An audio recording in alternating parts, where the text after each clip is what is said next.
Syria's military is rushing reinforcements to the northwest and launching airstrikes against insurgents who seized the city of Aleppo in a surprise offensive.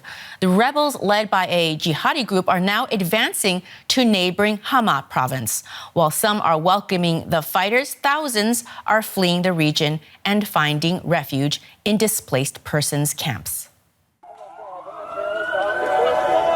The aftermath of government airstrikes on the city of Idlib in northwestern Syria. Volunteers with the Syrian civil defense known as the White Helmets are helping the injured.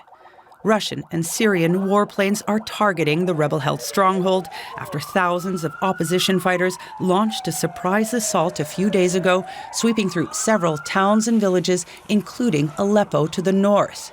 Thousands are fleeing the sudden escalation in fighting. And many are ending up in camps for the displaced, like this one in northern Idlib province. Salma Harba came here with her children. She's from a town just east of Idlib. We had a hard life in the village because of the escalating attacks, the rockets, the shelling and airstrikes from the planes on one side and the drones on the other side. Our children were terrified. Even before this latest round of attacks and counter airstrikes, Syria was grappling with one of the largest refugee crises in the world. According to the UN, more than 7 million people remain internally displaced because of the civil war. Ahmad Bayram is from a village outside Idlib. Like many in the camp, he hopes the coalition of rebel groups that launched the surprise attack will succeed in toppling President Bashar al-Assad. We're following the battle news, and God willing, the regime will fall. We're counting the days until we can return because the kids are tired and stressed. We came here with only the clothes on our backs, nothing else.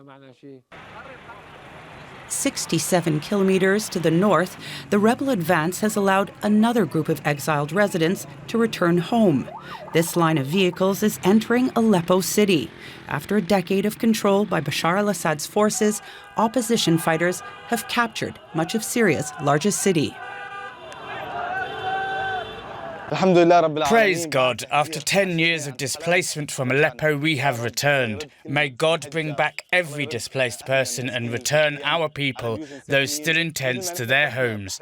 Just as we rejoiced in the liberation of our city, God willing, they too will rejoice in the liberation of theirs. The Syrian military says it's sending reinforcements to push back the fighters. And President Bashar al-Assad is vowing to defeat what he calls the terrorists and their supporters. Ahmad Bayram is the Regional Media and Communications Advisor with the Norwegian Refugee Council's Middle East Regional Office, and he joins me now from Amman. Ahmad Bayram, what does your organization make of what's happening right now in northern Syria?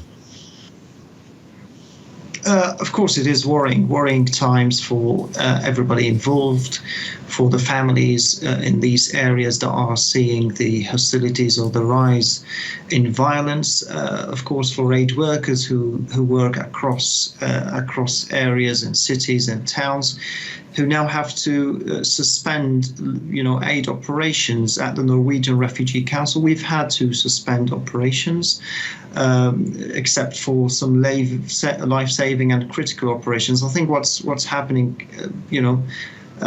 takes us back to some very grim days in the modern history of Syria, probably the grimmest days of Syria's recent history, with all the death and destruction that we have seen over the past decades. We hope this news cycle ends soon through de-escalation, of course, because civilians will be caught up in this, and civilians are desperate for some normal life in Syria again. Conditions for residents in Aleppo were difficult even before the most recent fighting. Does your organization have a plan for what may come next? It's all unclear now because the situation on the ground is shifting, but we have been operating in Aleppo and other places.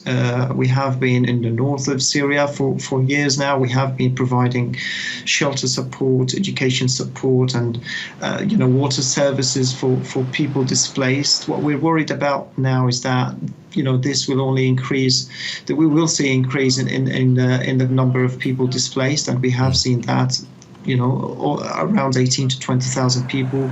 The initial estimates are that people have been displaced. And we are worried that, with winter as well, that things will only get worse. There are reports of bread shortages, there are reports of water shortages already in Aleppo, a city of several millions. And of course, people who are returning to Aleppo will, of course, see more of that pressure. So we need to put that humanitarian situation front and center of what's happening. Ahmed, a really compassionate observer might be forgiven for thinking with so many conflicts in the region, organizations like yours are already spread thin, and so there's little chance people on the ground are getting all the assistance that they actually need. How do you respond to that? And they're not. To be clear, if you look at what happened only the last year, this is probably the third potential, round of hostilities or conflict that we see in the region. We have seen in Gaza that aid has fallen way short, or aid supplies have fallen way short of what is needed. In Lebanon, the humanitarian needs are, off the charts now, and now in Syria, which already has probably half of the population in severe situation. So I guess diplomacy has to play a role here, and we hope that more aid will come in to support these people. That's Ahmad Bayram from the Norwegian Refugees Council. Thank you so much.